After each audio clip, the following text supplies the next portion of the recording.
ఇది కదా ఆఫర్ అంటే ఇప్పుడు ఎంత కొంటే అంత ఫ్రీ. విఆర్ఆ fine silver jewellery, Jubilee Hills check post, Hyderabad.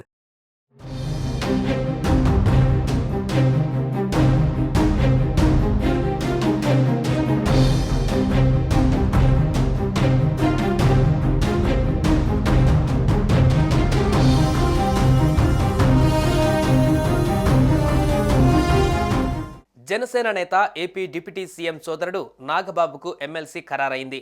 త్వరలోనే ఎమ్మెల్సీ అభ్యర్థిగా నామినేషన్ వేయనున్నారు. దీంతో నామినేషన్ ఏర్పాట్లను జనసేన షురూ చేసింది. జనసేన ప్రధాన కార్యాలయంలో మంత్రి నాదెండ్ల ఆధ్వర్యంలో నామినేషన్ ఏర్పాట్లను చేస్తున్నారు. నాగబాబు అభ్యర్థిత్వాన్ని ప్రతిపాదిస్తూ 10 మంది ఎమ్మెల్యేల సంతకాలు చేశారు.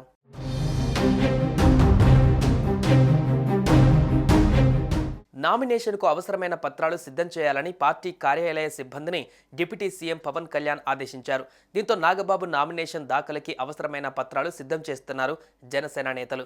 నాగబాబు అభ్యర్థిత్వాన్ని ప్రతిపాదిస్తూ 10 మంది శాసనసభ్యులు సంతకాలు చేశారు. మంత్రి నాదెండ్ల మనోహర్, ఎమ్మెల్యేలు మండలి బుద్ధప్రసాద్, లోకం నాగమాధవి, ఆరణి శ్రీనివాసులు, పంచకర్ల రమేష్ బాబు, సుందరపు విజయ్ కుమార్, పచ్చమట్ల ధర్మరాజు, అరవ శ్రీధర్, భక్తుల బలరామకృష్ణ, పంతం నానాజీ సంతకాలు చేశారు.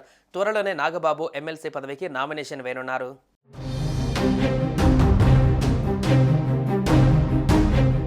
ఏపీలో 5 ఎమ్మెల్యే కోట ఎమ్మెల్సీ స్థానాలకు నోటిఫికేషన్ విడుదలైంది. ఈ నెల 10వ తేదీలోపు నామినేషన్ దాఖలు గడువు పూర్తి కానుంది.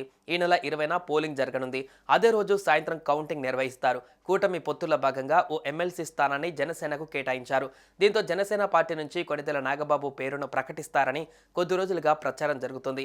ఈ క్రమంలో నామినేషన్కు మరికొద్ది రోజులే సమయం ఉండడంతో పవన్ కళ్యాణ్ నాగబాబు పేరును జనసేన ఎమ్మెల్సీ అభ్యర్థిగా ఖరారు చేశారు.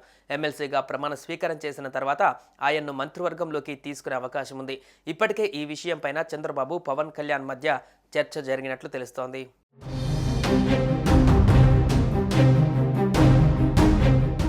గతంలో సీఎం చంద్రబాబు చేసిన ప్రకటన మేరకు ఎమ్మెల్సీగా ఎన్నికైన తర్వాత నాగబాబును మంత్రివర్గంలోకి తీసుకోవడం ఖాయమని జనసేన శ్రేణులు అంటున్నారు.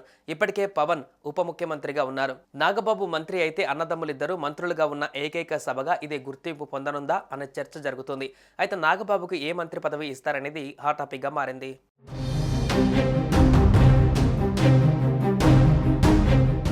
సుమన్ టీవీలో మీ పర్సనల్ అండ్ బిజినెస్ ప్రమోషన్స్ కోసం కింది నెంబర్కి కాంటాక్ట్ చేయండి.